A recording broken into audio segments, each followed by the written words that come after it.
अरे लेकिन भैया कपड़ा क्यों जला रहे हैं? क्या हुआ? वीडियो बनाने में भी तो डर लगता है भैया से हमको, लेकिन आप देख पा रहे हो। आज जब सुबह उठे तो देखे अचानक भैया कुछ कपड़े जला रहे थे। कारण था क्योंकि उनका वाइफ उनको छोड़कर हमेशा के लिए भाग गई थी और इसी की वजह से भैया कपड़े जला रहे हैं। तो आइए इस वीडियो में हम आपको पूरा बात बताने वाले हैं, पर एक वीडियो में ये बात खत्म नहीं होगा, इसीलिए इसका हम तो 4 पार्ट में बनाएंगे और वीडियो आप पूरा जरूर देखिए। तो समय से लेकर क्या इस लड़की को ऐसा करना चाहिए था।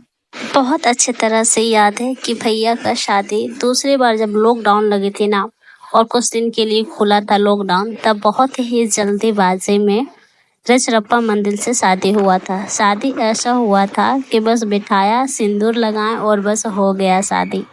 लेकिन पता नहीं था कि भैया का शादी इतना जल्दी टूट जाएगा। बहुत ज़्यादा प्यार करते थे। कभी कभी कहा जाता है ना कि ज़्यादा प्यार करना भी हानि हो जाता है, तो मेरा भाई का वही हाल हुआ। वैसे शादी के पहले दिन ही हम लोग जान गए थे कि वो लड़की इस घर में नहीं रहेगी, एक ना एक दिन ये भाग जाएगी, क्योंकि दूसरे लड़के से बात करते हुए हम लोगों ने पकड़ लिया था। अच्छा, आपको ये भी दिखाएंगे इस वीडियो में कि वो लड़का कौन था। अगर इसमें नहीं दिखाएं तो नेक्स्ट वीडियो अपलोड जरूर करेंगे, जिसमें आप लोगों को बताएंगे और दिखाएंगे, पूरा प्रूफ दिखाएंगे कि वो लड़की क्या बातें करती थी, वो लड़का कौन था, सब कुछ बताएंगे।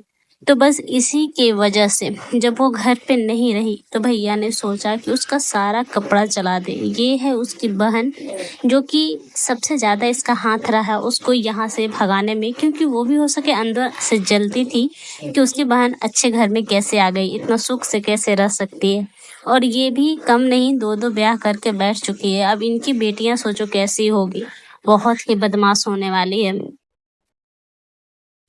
मेरे बड़े भाई के साथ मेरे भाई का जो बीवी थी वो बहुत ज़्यादा छल करती थी, बहुत ज़्यादा झूठ बोला करती थी।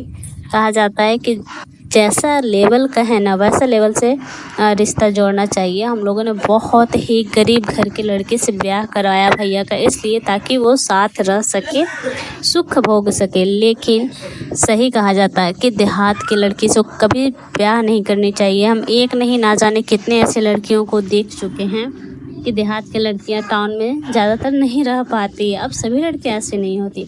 ये वो साड़ी है जब वो फर्स्ट टाइम पहन कर आई थी, यानी कि इसी साड़ी पे उसका विवाह हुआ था।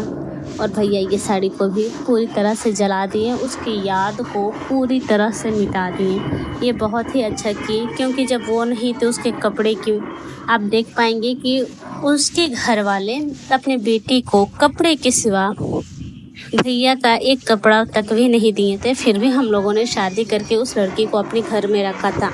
लेकिन उसे क्या था कि यहाँ से भागना था, सामान लेकर, पैसा लेकर, जेवर लेकर। वो शुरू ही सोच ली थी कि यहाँ 3 साल रहें या 4 साल रहें या 2 साल रहें, यहाँ से मोटा रकम लेके भागेंगे। इसलिए वो मेरी भी शादी में हम लोगों को कुछ नहीं दी थी, क्योंकि उसे भागना जो था। हम लोग सब कुछ जानते थे, लेकिन फिर भी चुप थे, क्योंकि बड़े वाले भैया मेरा बात विश्वास नहीं करते थे, फिर हम लोगों का बात वो नहीं मानते थे। उनको अपना बीवी पर इतना ज़्यादा भरोसा था और इसी का फ़ायदा वो हमेशा उठाते रहे। और आखिर में मौका देखने के बाद वो यहाँ से 1 2 3 हो गई। यही नहीं, बल्कि वो जहाँ शादी करके गई, शादी करने के बाद भी वो भैया से पैसा ऐंठती थी, पैसा मांगा करती थी। लेकिन मेरे भैया को क्या हुआ कि वो पैसा उसे नहीं देने लगे। बाद में एक दिन हम खुद ही बोले कि भैया वो शादी कर लिए, क्योंकि उसका फ़ोटो हम देखें फेसबुक पे। हम कहें कि अरे ये तो शादी कर ली है। भैया को बताएं, भैया तब हैदराबाद में रह रहे थे और वहाँ से तुरंत आए तो भैया को पता चला कि वो शादी कर ली है।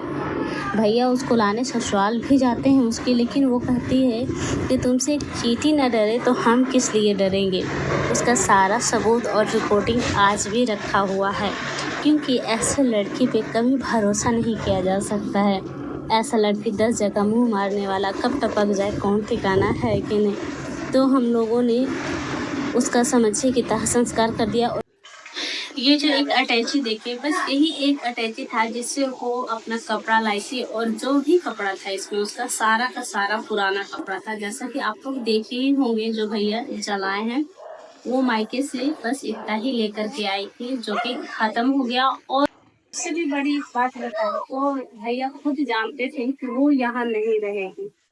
जब हम लोग बोले भैया से कि वो किसी और से बात करती है, तो भैया बोले कि उसे समझा कर कोई फायदा नहीं, कि जब उसे रहना होगा तो वो रहेगी, नहीं रहना होगा तो वो चली जाएगी, मारपीट करने से कोई फायदा नहीं।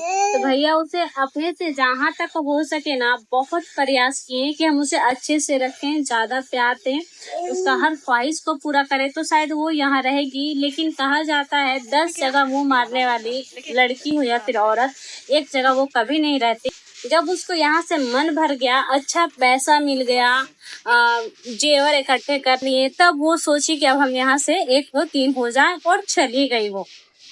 इतना मेरा भैया को उस वक्त के लिए बुरा लगा जब वो भैया को छोड़ के गई, झूठ बोल के गई कि तुम्हारे माँ बहन भाई सब मिल के घर का लाइट काट दिए, पानी नहीं भरने दे रहे। अचानक जब आए देखे तो ऐसा कुछ भी नहीं था। तो वो फिर फोन करके बोलने लगे उसको कि तुम झूठ बोल कर क्यों गई। हाँ बेटा,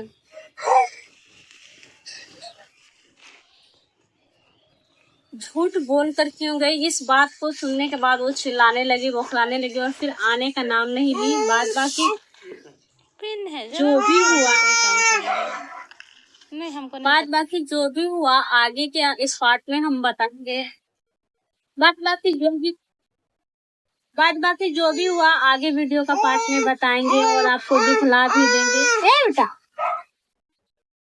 हम उसका भी वीडियो अपलोड करके आप लोगों को दिखा देंगे कि वो किस लड़की से बात करती थी। बेटी से डर लग रहा है कहीं घर में चली जाए, तो आप लोगों को हम दिखाएंगे कि वो कैसा हरकत करती थी। और आखिर वो मौका पाकर भैया का सारा सामान लूट कर चली गई। जैसा वो की है, हमको नहीं लगता वो जहाँ गई है ना वो ज्यादा राज्य भोगेगी। मेरे भैया उसको ससुराल तक गए, उसको देखने गए कि जिस घर में वो शादी की है वो कैसा घर में की है। देखिए, सच कहा जाता है, अगर अच्छा घर छोड़ के जो लड़की ठुकरा देती है ना पति और घर को, उसको दोबारा कभी अच्छा घर नहीं मिलता है। ऐसा घर में वो गई कि अभी उसका हालत खराब है। खैर, वो भी जानती होगी कि पहला शादी करके वो कितने खुश थे या फिर दूसरा शादी करके कितना खुश है। भैया का भी यही कहना है, वो चली गई, अब उनसे कोई मतलब नहीं है। सब लोग मतलब ससुराल का सारे लोग मिलकर भैया को धोखा दिए। भैया का जो साला था वो भी झूठ बोला। भैया का जब वाइफ ही झूठ बोली तो वो लोग क्यों नहीं है ना। और दूसरा शादी कोर्ट में करवा दिया। भैया अगर चाहते तो केस करते, तो उन लोगों पे केस भी हो जाता, लेकिन भैया नहीं करना चाहे, क्योंकि ऐसा औरत को रखना भी कौन चाहेगा। इसलिए भैया छोड़ दिए कि जाने दो, वो जहाँ गई अपना उधर ही खुश रहे। और अब मेरे भैया जैसे भी रह रहे हैं, अच्छे से रह रहे हैं, हम लोगों के साथ रह रहे हैं। और हम भगवान से दुआ करेंगे कि वो जिस तरह से भैया की आत्मा को दुखा के गई है, वो कभी खुश ना रहे, चाहे वो जहाँ भी रह ले, उसे एक दिन बहुत ही बुरा अंजाम भुगतना ही पड़ेगा। वैसे आप लोगों का क्या राय है, आप लोग क्या कहना चाहेंगे, कमेंट करके जरूर बताइएगा। मेरे भैया इतना प्यार करते थे अपने परिवार से, उसका ये सिला मिला। आप लोग क्या करना चाहते हैं कमेंट में जरूर बताइएगा। और हम क्या बोले, और जो भी बात है आप लोगों को पार्ट 2 इसका बनाएंगे, तो उसमें हम आपको दिखाएंगे कि मेरे भैया का जो वाइफ है वो कौन लड़का से बात करती थी, क्या बातें होता था। इस मैटर में बहुत सारे हैं, आप लोगों को दिखाएंगे। आप लोग जरूर देखिएगा और सपोर्ट बनाए रखिएगा।